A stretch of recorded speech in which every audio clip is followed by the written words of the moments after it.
മലമടക്കുകൾ അണിയിട്ട ഇടുക്കി കാർഷിക കേരളത്തിന്റെ പുരോഗതിയിൽ ഗണ്യമായ സ്ഥാനം തന്നെ കൈയാളുന്നു. നൂറ്റാണ്ടുകൾക്ക് മുമ്പ് കൊടുങ്കാട്ടിലെ ആനത്താരകളിലൂടെ നടന്നെത്തി കാർഷിക വീര്യം മാത്രം കൈമുതലാക്കി കാട്ടുമൃഗങ്ങളോടും പകർച്ചവ്യാധികളോടും പ്രകൃതിക്ഷോഭങ്ങളോടും പടപൊരുതി മലഞ്ചെരുവുകളിൽ കാർഷിക സമൃദ്ധി എന്തെന്ന് കാട്ടിത്തന്ന ഒരു തലമുറയുടെ കോൾമയർ കൊള്ളിക്കുന്ന ചരിത്ര സ്മൃതി ഇന്നും ഇടുക്കിയുടെ നെഞ്ചിലുണ്ട്. ഏലവും കാപ്പിയും കുരുമുളകും ചുക്കും മഞ്ഞളും ഗ്രാമ്പവും ജാതിപത്രിയും കറുവപ്പട്ടയും ഒക്കെ അടങ്ങുന്ന സുഗന്ധവ്യഞ്ജനങ്ങൾ മലഞ്ചരക്കായി തീരഭൂമിയിലേക്കെത്തി കടൽ കടന്നു പോയിരുന്ന പഴമയുടെ സുഗന്ധം ഇന്നും ഇവിടെ വീശുന്ന മലങ്കാറ്റിലുണ്ട്. ഇടുക്കിയുടെ മലയോരങ്ങളിൽ കാർഷിക കാന്തി വിളയിച്ച കർഷക കുടിയേറ്റത്തിന്റെ പാരമ്പര്യ മഹിമയിൽ തലമുറകൾ ഇന്നും മണ്ണെറിഞ്ഞ് പൊന്നു വിളയിക്കുമ്പോൾ പൈതൃക വഴിയിൽ നിന്നുകൊണ്ട് ആധുനിക കൃഷിരീതികളെ കൂട്ടുവിളിച്ച് തന്റേതായ കാർഷിക പരീക്ഷണത്തിൽ വേറിട്ട ഒരു കാർഷിക തലം തീർക്കുന്ന ഒരു യുവ കർഷകൻ ഇടുക്കി വാഴത്തോപ്പ് പഞ്ചായത്തിലെ കരിമ്പനിലുണ്ട്. K A Augustine Koonampara. Kottayam ജില്ലയിലെ പാലായിൽ നിന്നും ഇടുക്കിയുടെ മലങ്കാടുകളിലേക്ക് എത്തിയ ഒരു കാർഷിക കുടിയേറ്റത്തിന്റെ പിന്മുറക്കാരനാണ് കെ എ അഗസ്റ്റിൻ. കലാലയ വിദ്യാഭ്യാസം കഴിഞ്ഞെങ്കിലും പ്രകൃതിയോടൊത്ത് ജീവിക്കുക എന്ന പിതാവിന്റെ കാർഷിക കാഴ്ചപ്പാടാണ് അഗസ്റ്റിനെ കാർഷിക വൃത്തി ഒരു ജീവിത വ്രതമാക്കാൻ പ്രേരിപ്പിച്ചത്. 4 ഏക്കറോളം വരുന്ന മലയോര ഭൂമിയെ തട്ടുകളായി വിഭജിച്ച് ആകാശവിധാനത്തിന് താഴെ പച്ചോലക്കുട തീർത്ത് അതിന് കീഴിൽ സമ്മിശ്ര വിളകൾ ഒരുപോലെയും ഒന്നിനു പിന്നാലെയും കൃഷി ചെയ്ത് കാർഷിക മികവ് കരഗതമാക്കുന്ന അഗസ്റ്റിൻ എന്ന ഈ യുവ കർഷകൻ നമ്മുടെ കാർഷിക മേഖലയ്ക്കേകുന്നത് വ്യത്യസ്തമായ ഒരു തിരിച്ചറിവാണ്.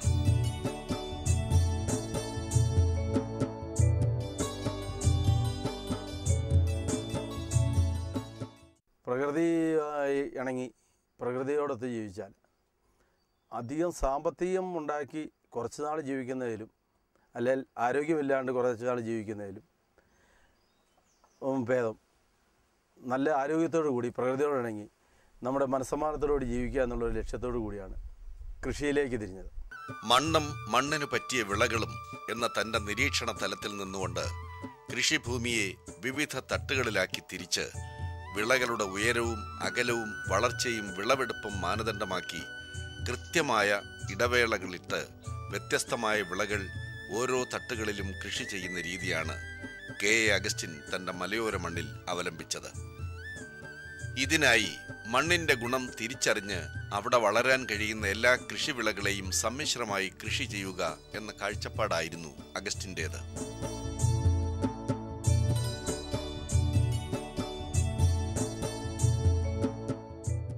ഇവിടെ വളരുന്ന എല്ലാവിധ കാർഷിക വിളകളും ഒരു കുടക്കീഴിൽ കൃഷി ചെയ്യുക എന്നുള്ള രീതിയാണ് ഞാൻ അവലംബിച്ചത്.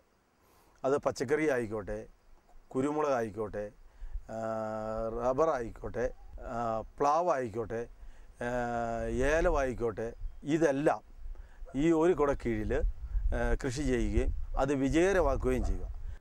അതിന് നമ്മൾ അനുവർത്തിക്കേണ്ട മാനദണ്ഡം എന്ന് പറയുന്നത് ഇതിന് കൃത്യമായ അകലവും കൃത്യമായ രീതിയിൽ ഉയരവും മനസ്സിലാക്കി കൃത്യമായ ഇടവേളകളിൽ ആ കൃഷി ചെയ്യുക എന്നുള്ളതാണ്.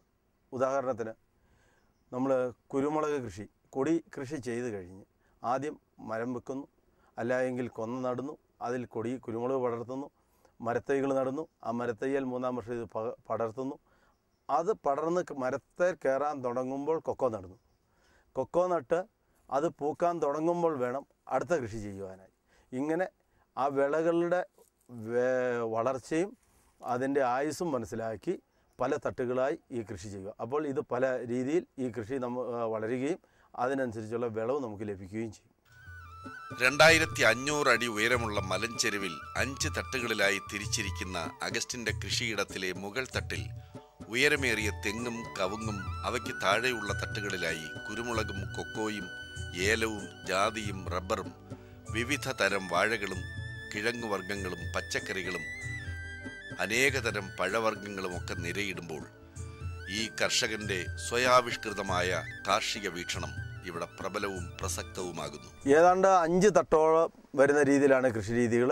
ഏറ്റവും മുകളിൽ കവുങ്ങ്, തെങ്ങ്, അതിന് താഴെ റബ്ബർ, പിന്നെ അതിൻ്റെ താഴെയായിട്ട് കുരുമുളക് ചെടി അല്ലെങ്കിൽ ആ മരങ്ങൾ, അതിൻ്റെ താഴെയായിട്ട് ഏലം, കൊക്കോ, ഇതിൻ്റെ താഴെ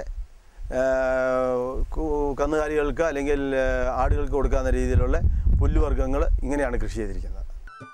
സാധാരണ ഏലക്കർഷകർ സ്വീകരിച്ചു പോരുന്ന രീതിയിൽ നിന്നും വ്യത്യസ്തമായി 2 അടി വീതിയിൽ കിളച്ച് മണ്ണൊരുക്കിയാണ് അഗസ്റ്റിൻ തന്റെ കൃഷിയിടത്തിൽ ഏലച്ചെടികൾ നടുന്നത്.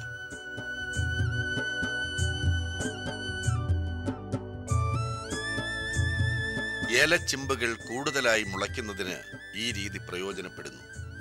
ഉത്പാദനശേഷി കൂടിയ ഞള്ളാനി ഏലച്ചെടികളാണ് 400 ചുവടുകളിലായി അഗസ്റ്റിന്റെ ഈ മലമണ്ണിൽ വളരുന്നത്. ഞാനിപ്പോൾ കൃഷി ചെയ്തിരിക്കുന്ന ഞള്ളാനി ഏലമാണ്. അതിൻ്റെ നല്ല ചിമ്പുകൾ പറിച്ചെടുത്ത് ഇപ്പോൾ പണ്ട് കുഴിച്ചു വെക്കുന്ന പോലെ 2 അടി സമയത്തിലുള്ള വലിയ കുഴികളൊന്നും കുത്താറില്ല. ഒരു 2 അടി വീതിയിൽ ശരിക്ക് മണ്ണ് കിളച്ചിളക്കി സമനിരപ്പിൽ ഏലത്തൈ വെച്ച് താങ്ങാലും കൊടുക്കുന്നു. അത് കാരണം വെച്ചാൽ ഏലം പെടന്നു പോകരുത്. ആ വർഷം തന്നെ ഏലത്തിന് ശരാശരി ഒരു 12 ചിമ്പെങ്കിലും പൊട്ടിയിരിക്കും. 12 ചിമ്പോ 15 ചിമ്പോ. എന്താണെന്ന് വെച്ചാൽ അതിഭയങ്കരമായ രാസവളപ്രയോഗമൊന്നും ഞാൻ ചെയ്യാറില്ല. പിന്നെ പൊടിച്ച ചാണകം എല്ലാ വർഷവും ഒരു വള്ളിക്കൊട്ട വെച്ചിടുകയും സ്ലറി വളരെ നേർപ്പിച്ച് മണ്ണിൽ താഴത്തക്ക രീതിയിൽ മോട്ടറിനടിച്ച് കെട്ടാവുന്ന രീതിയിൽ സ്ലറി അടിച്ച് എല്ലാ ഏലച്ചെടികൾക്കും പറമ്പ് മുഴുവനും കൊടുക്കും. കൂടാതെ രാസവളങ്ങൾ ചോട്ടിൽ സാധാരണ കൊടുക്കാറില്ല. ഞാൻ വെള്ളത്തിൽ നേർപ്പിച്ച് ഇലയിലടിച്ചു കൊടുക്കാറാണ് ചെയ്യാറ്. അങ്ങനെ ഒരു വർഷത്തിലൊരു 4 തവണ എങ്കിലും രാസവളം ഏറ്റവും കുറഞ്ഞത് കൊടുക്കും, സ്ലറി അടിച്ചു കൊടുക്കും. അതുപോലെ ഉണക്കച്ചാണകം, പൊടിച്ച ചാണകം, വേപ്പിൻ പിണ്ണാക്ക് ചുവട്ടിൽ നല്ലപോലെ കൊടുക്കും. കൂടെ സ്യൂഡോമോണോഫോസ് ചാണകപ്പൊടിയുടെ കൂടെ നമ്മൾ കൂട്ടി കുമിൾ രോഗത്തിനെതിരെ കൊടുക്കാറുണ്ട്. കുരുമുളകിൽ ഉൽപാദനശേഷിയാർന്നതും വിപണിയിൽ ഏറെ പ്രിയപ്പെട്ടതുമായ പന്നിയൂർ ഇനങ്ങളും നാടൻ ഇനങ്ങളും 800 ചുവടുകളിലായി അഗസ്റ്റിന്റെ കൃഷിത്തോട്ടത്തിലുണ്ട്.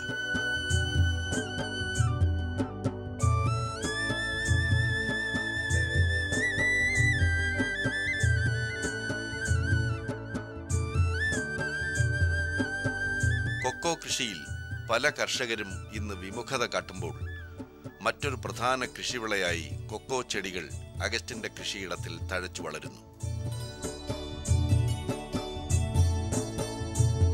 കൊക്കോയുടെയും കുരുമുളകിന്റെയും വിളവെടുപ്പ് കഴിഞ്ഞാൽ അടുത്ത വരുമാനമേകുന്ന ജാതി മരങ്ങളിലേറെയും ബഡിനങ്ങൾ തന്നെ. വാഴ ഇനങ്ങളിലെ ഏത്തൻ, ഞാലിപ്പൂവൻ, ചെങ്കതളി, കാവേരി, റോബസ്റ്റ എന്നിവയ്ക്കൊപ്പം ആസാമിൽ നിന്നെത്തിയ പ്രത്യേക ഇനം വാഴകളും ഇതര കൃഷിവിളകളോട് ഇണങ്ങി ഇവിടെ ഫലച്ചാർത്തൊരുക്കുന്നു.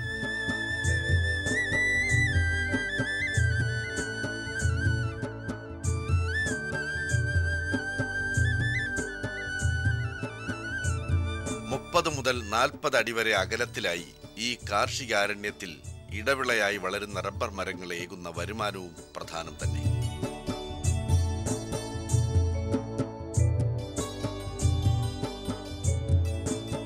ഒട്ടുപ്ലാവുകളും ഒട്ടുമാവുകളും മികച്ച കായ്ഫലമൊരുക്കുമ്പോൾ പഴവർഗ്ഗങ്ങളായ റംബൂട്ടാൻ, മാംഗോസ്റ്റീൻ, ചെറി, സപ്പോട്ട, ആത്ത, പേര തുടങ്ങിയവ പൂവിട്ടും കനി ചൂടിയും അഗസ്റ്റിന്റെ തൊടിയെ വർണ്ണാഭമാക്കുന്നു.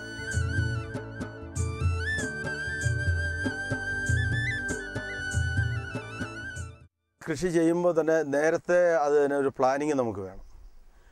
ആദ്യം ഏത് വിളയാണെന്ന് കൃഷി തുടങ്ങേണ്ടത്, നമ്മുടെ മൂലവിളകൾ ഏതൊക്കെയാണ് നമ്മൾ കൃഷി ചെയ്യുന്നത്, അത് മനസ്സിലാക്കി വേണം നമ്മൾ കൃഷി ചെയ്യുവാനായി.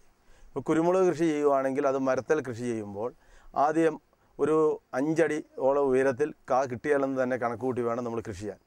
അതിൻ്റെ തൊട്ട് താഴെ വളരുന്ന രീതിയിൽ കൊക്കോ നിർത്തുക. കൊക്കോ കൃഷി ചെയ്യുമ്പോൾ തന്നെ നമ്മൾ ആ കൊക്കോയെ പറ്റിയും നമ്മൾ മനസ്സിലാക്കിയിരിക്കണം. പ്രൂണിങ് ചെയ്യാണ്ട് കൊക്കോ കൃഷി ചെയ്താൽ ഇത് മരമായി വളരുകയും ബാക്കിയുള്ളതിനെല്ലാം എരമ്പാവുകയും ചെയ്യും. അതിനാൽ കൃത്യസമയത്ത് തന്നെ പ്രൂണിങ് എന്ന് പറഞ്ഞാൽ കവാത്ത് നടത്തുക, അതനുസരിച്ച് കൊക്കോ വളർത്തുക.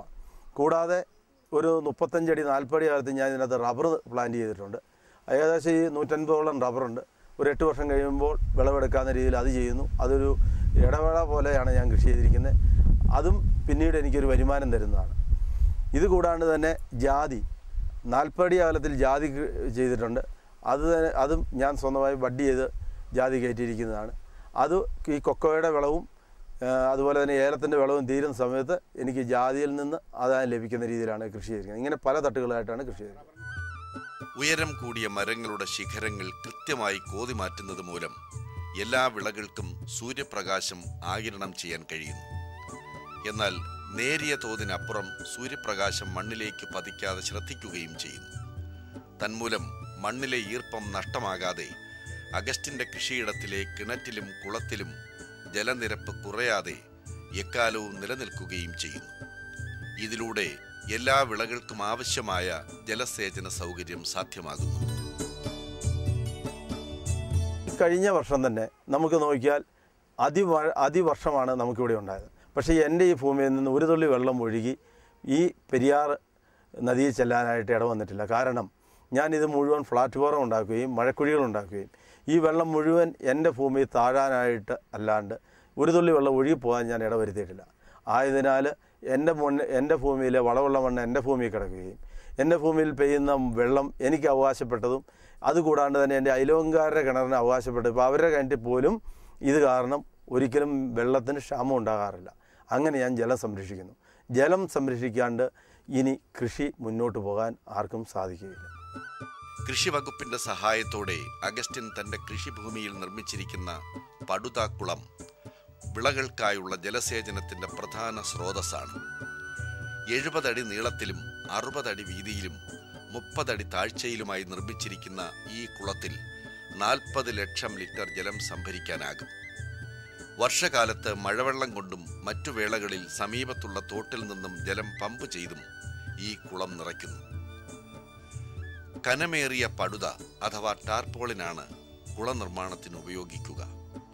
പ്ലാസ്റ്റിക് വലയാൽ കുളത്തിന്റെ മുകൾ ഭാഗം മൂടുകയും ചെയ്യുന്നു. കൃഷിയിടത്തിലെ ജലസേചനത്തിനൊപ്പം കുളങ്ങളിൽ മീൻ വളർത്തുന്നത് മൂലം അതിലൂടെ മറ്റൊരു വരുമാനവും തരപ്പെടുന്നു. ഞാൻ ഈ നിർമ്മിച്ച രീതിയിൽ പടുതക്കുളം ഉണ്ടാക്കിയാൽ ഒരു 10 വർഷത്തേക്ക് യാതൊരു കുഴപ്പമില്ലാണ്ട് നമുക്ക് ജലം സംഭരിക്കാൻ സാധിക്കും. സാധാരണ ഒരു മഴക്കാലത്ത് വെറുതെ ഒരു കുഴി കുഴിച്ച് അതിനകത്ത് നമ്മൾ നല്ല പടുത മേടിച്ചിട്ടാൽ ഒരു 200 GSM-ൻ്റെയൊക്കെ പടുത മേടിച്ചിട്ടാൽ നമുക്ക് ഏറ്റവും കുറഞ്ഞ 10 അടി ജലം മഴയിൽ നിന്ന് സംഭരിക്കാൻ സാധിക്കും. കൂടാതെ എൻ്റെ എല്ലാ ആവശ്യങ്ങളും, കാരണം വെച്ചാൽ ഞാൻ ഈ ജനുവരി തൊട്ട് ഈ പറമ്പ് നനയ്ക്കുന്നതാണ്. ഈ കുളത്തിൽ ഏതാണ്ട് 40 ലക്ഷം ലിറ്റർ വെള്ളം കപ്പാസിറ്റി ഉള്ളൊരു കുളമാണ്. അപ്പോൾ ഇതിനകത്ത് നിറച്ച് മത്സ്യങ്ങളെയും കൂടി നിക്ഷേപിച്ചിരിക്കുന്നതിനാൽ ഒരു 5 വർഷം കഴിയുമ്പോൾ ഇതിനകത്ത് എനിക്ക് ഈ പടുതക്കുളം കുത്തിയതും ഞാൻ ഈ കഷ്ടപ്പെട്ടതിൻ്റെ എല്ലാം പലിശ സഹിതമുള്ള ലാഭം ലഭിക്കും. 20 അടിയോളം ഭൂനിരപ്പിൽ നിന്ന് താഴോട്ടും 10 അടി ഭൂനിരപ്പിൽ നിന്ന് മുകളിലോട്ടുമാണ് കുഴിച്ചിരിക്കുന്നത്. ഇതിൽ നിന്നുള്ള മണ്ണ് ഈ ഭൂനിരപ്പിലോട്ട് നമ്മൾ ഇതേപോലെ റൗണ്ടിൽ ഏത് ഷേപ്പ് വേണേലും പടുതക്കുളം ഉണ്ടാക്കാം. അപ്പോൾ അങ്ങനെ JCB ഉപയോഗിച്ച് താത്തി ഇതിൻ്റെ എല്ലാ സൈഡുകളിലും ഉള്ള വശങ്ങളിലുള്ള കല്ല് നമ്മൾ നീക്കം ചെയ്യണം. അതുപോലെ ഫ്ലാറ്റ് ഏറ്റവും അടിവശത്തുള്ള കല്ലുകളും ഷാർപ്പായിട്ടുള്ള വേരുകൾ കാണും. ഇതെല്ലാം നമ്മൾ നീക്കം ചെയ്ത ശേഷം ഈ പടുതയ്ക്ക് അടിയിൽ ഒരു ഇന്നർ നമ്മൾ ഏതായാലും ഇടണം.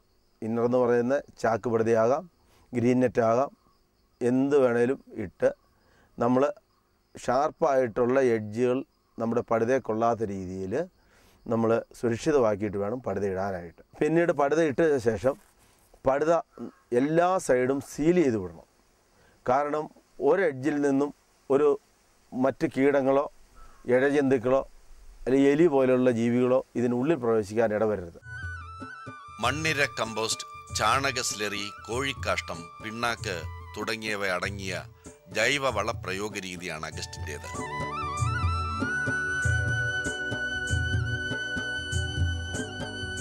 കൃഷി മുഖ്യ ഉപജീവനമാർഗമായി സ്വീകരിച്ചുകൊണ്ട് കാർഷിക മേഖലയിലേക്ക് പുതിയ പുതിയ ആശയങ്ങളുമായി വന്ന ശ്രീ കൂനമ്പാറ അഗസ്റ്റിൻ ഈ നാട്ടിലെ ചെറുപ്പക്കാർക്ക് ഒരു നല്ല പാഠമായിരിക്കും. അദ്ദേഹം സ്വന്തമായി വികസിപ്പിച്ച കുറേ കാർഷിക വികസന പ്രവർത്തനങ്ങൾ അദ്ദേഹം മറ്റുള്ള കർഷകർക്ക് പകർന്നു നൽകുന്നതിനും അതുവഴി കാർഷിക മേഖലയിൽ വളരെയേറെ നേട്ടം ഉണ്ടാക്കുന്നതിനും ഇദ്ദേഹം വളരെയേറെ സഹായമാണ്.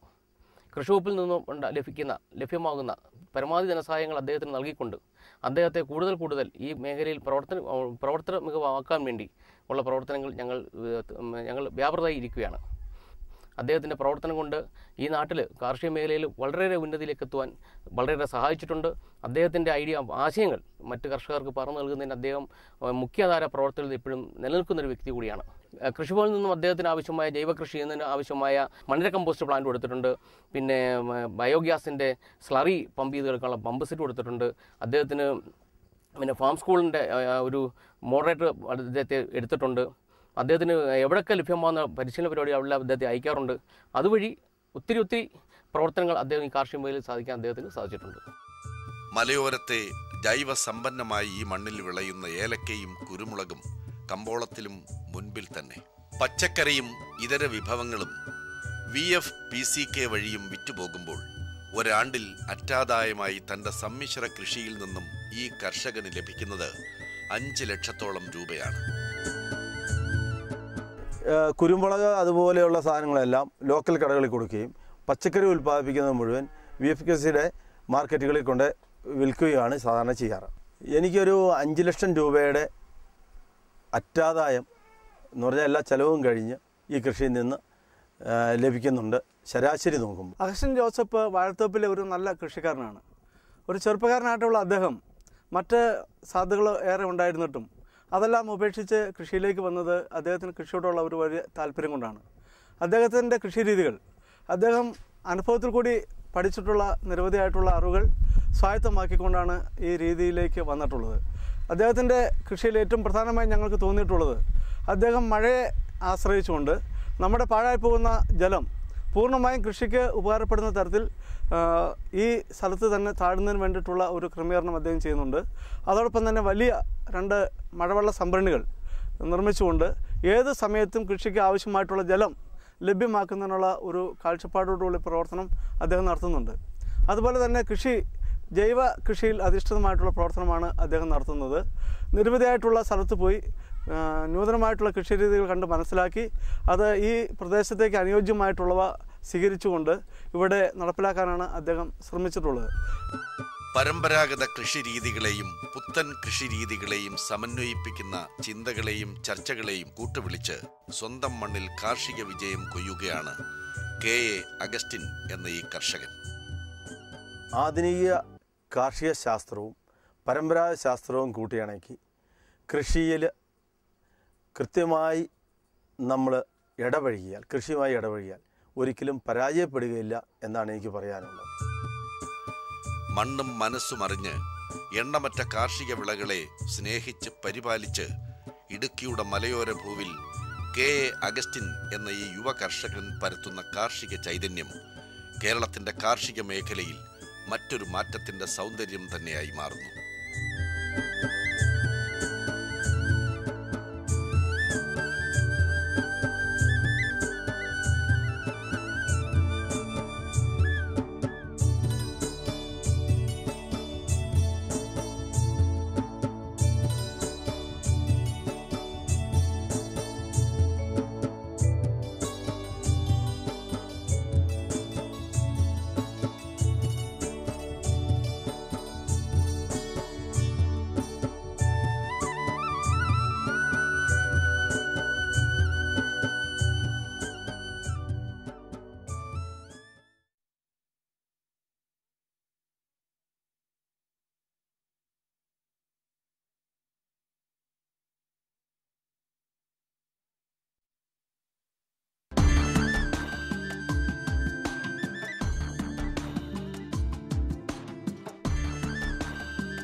നമസ്കാരം.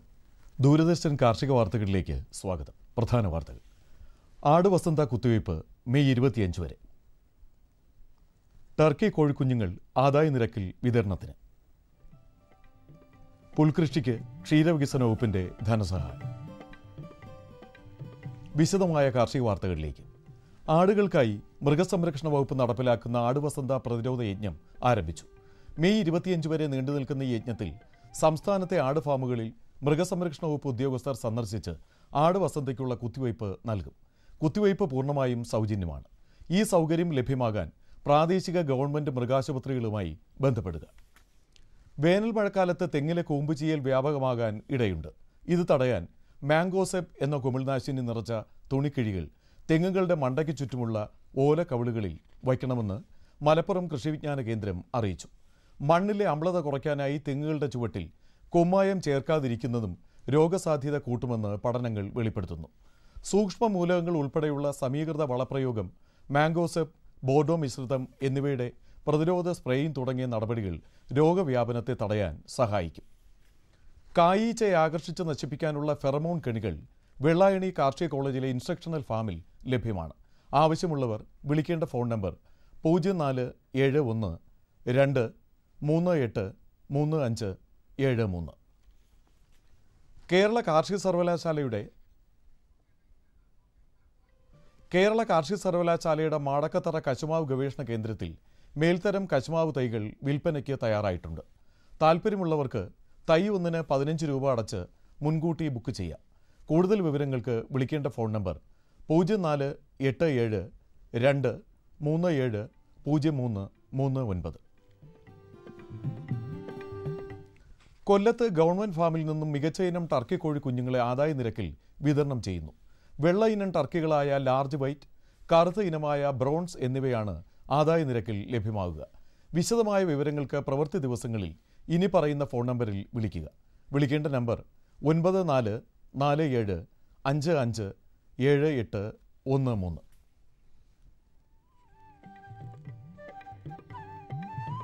മാധുരി ഇനത്തിൽപ്പെട്ട മെച്ചപ്പെട്ട ഇനം കരിമ്പ് വിത്തുകൾ തിരുവല്ല ഗവേഷണ കേന്ദ്രത്തിൽ നിന്നും ലഭിക്കും. ടണ്ണിന് 3250 രൂപയാണ് വില. പതിയൻ ശർക്കര ഉണ്ടാക്കാൻ കഴിയുന്നതും 5 വർഷം വരെ വിളവ് ലഭിക്കുന്നതുമായ മാധുരി ഇനത്തിൽപ്പെട്ട കരിമ്പുകൾ ഡിസംബർ മാസം മുതൽ കൃഷിക്ക് തുടങ്ങാം. കരിമ്പ് വിത്ത് ആവശ്യമുള്ളവർ മുൻകൂട്ടി ഓർഡർ നൽകണം. വിളിക്കേണ്ട ഫോൺ നമ്പർ 0469 260 4181. 20 സെന്റിൽ കൂടുതലുള്ള കർഷകർക്ക് ഫാമുകളോടനുബന്ധിച്ച് പുൽകൃഷി നടത്താൻ ക്ഷീരവികസന വകുപ്പ് ധനസഹായം നൽകുന്നു. കോങ്കോ, സിഗ്നൽ, ചോളം, നേപ്പിയർ എന്നീ പുല്ലിനങ്ങൾ ഈ സഹായം ഉപയോഗിച്ച് കൃഷി ചെയ്യാം. ധനസഹായത്തിൻ്റെയും പദ്ധതിയുടെയും വിശദാംശങ്ങൾ അറിയുവാൻ സംസ്ഥാനത്തെ വിവിധ ബ്ലോക്കുകളിൽ പ്രവർത്തിക്കുന്ന ക്ഷീരവികസന ഓഫീസുകളുമായി ബന്ധപ്പെടുക. മഴക്കാലത്ത് വെള്ളരി വർഗ പച്ചക്കറികളെ ബാധിക്കുന്ന കുമിൾ രോഗമാണ് ഡൗണി മിൽഡ്യൂ. ഇലകളുടെ മുകൾ ഭാഗത്ത് മഞ്ഞ നിറത്തിൽ പാടുകൾ ഉണ്ടായി കരിയുന്നതാണ് രോഗലക്ഷണം. ഫെമാക്സോഡോൺ, സൈമോക്സാനിൽ എന്നീ കുമിൾനാശിനികൾ 1/2 മില്ലി വീതമെടുത്ത് 1 ലിറ്റർ വെള്ളത്തിൽ കലക്കി തളിച്ചാൽ രോഗമകറ്റാമെന്ന് മലപ്പുറം കൃഷിവിജ്ഞാന കേന്ദ്രം അറിയിക്കുന്നു. പച്ചക്കറി വിളകളുടെ വളർച്ചയ്ക്കും കീടരോഗ പ്രതിരോധത്തിനും വിളവർദ്ധനയ്ക്കും സഹായിക്കുന്ന സൂക്ഷ്മ മൂലക ലായനിക്ക് വേണ്ട പൊടി രൂപത്തിലുള്ള മിശ്രിതം ചെറിയ പാക്കറ്റുകളിൽ തൃശൂർ കൃഷിവിജ്ഞാന കേന്ദ്രത്തിലും മണ്ണുത്തിയിലെ കാർഷിക സർവകലാശാല വിജ്ഞാന വിപണന കേന്ദ്രത്തിലും ലഭ്യമാണ്. കൂടുതൽ വിവരങ്ങൾക്ക് വിളിക്കേണ്ട ഫോൺ നമ്പർ 0487 237 5855.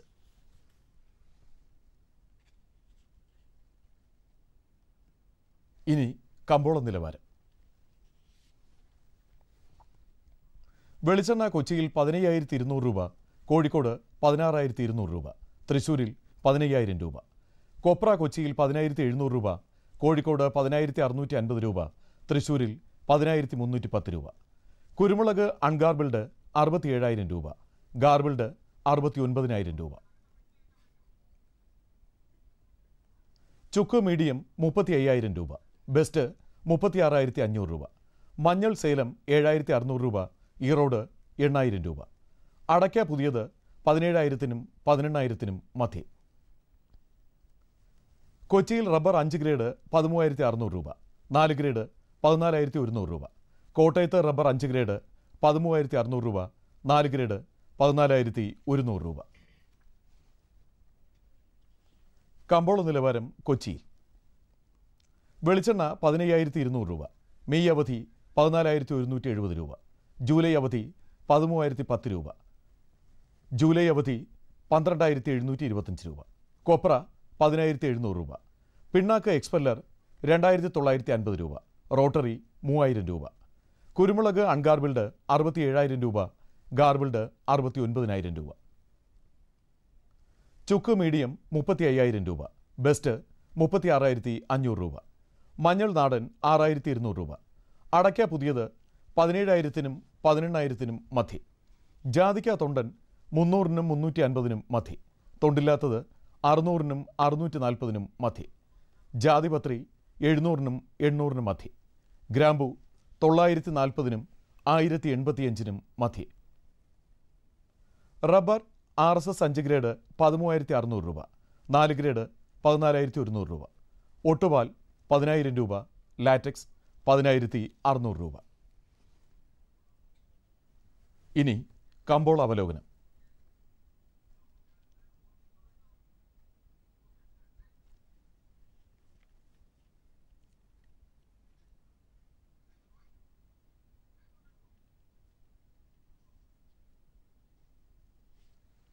റബ്ബർ വിപണി 5 വർഷത്തെ താഴ്ന്ന റേഞ്ചിൽ നിന്ന് തിരിച്ചുവരവിനുള്ള ശ്രമത്തിലാണ്. ടയർ നിർമ്മാതാക്കൾക്കൊപ്പം ഉത്തരേന്ത്യൻ വ്യവസായികളും കൊച്ചി, കോട്ടയം വിപണികളിൽ സജീവമായതോടെ 4ാം ഗ്രേഡ് 14,100ലേക്കും 5ാം ഗ്രേഡ് 13,600ലേക്കും ഉയർന്നു.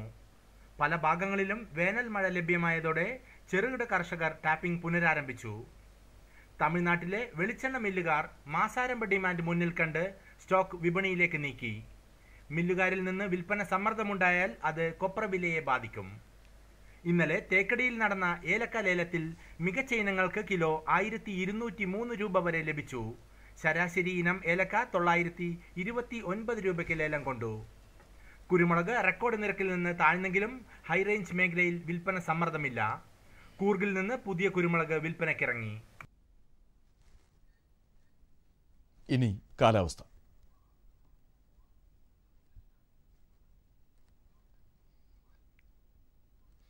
പ്രധാന നഗരങ്ങളുടെ താപനില: കണ്ണൂർ കൂടിയ താപനില 36.5 ഡിഗ്രി സെൽഷ്യസ്, കുറഞ്ഞ താപനില 27 ഡിഗ്രി സെൽഷ്യസ്. കോഴിക്കോട് 36, 26.7. കൊച്ചി 34.4, 26.9. ആലപ്പുഴ 33.9, 25.8. പുനലൂർ 34.6, 23. തിരുവനന്തപുരം കൂടിയ താപനില 34.1 ഡിഗ്രി സെൽഷ്യസ്, കുറഞ്ഞ താപനില 20 ഡിഗ്രി സെൽഷ്യസ്. ഇതോടെ ഇന്നത്തെ കാർഷിക വാർത്തകൾ പൂർണ്ണമാകുന്നു. നമസ്കാരം.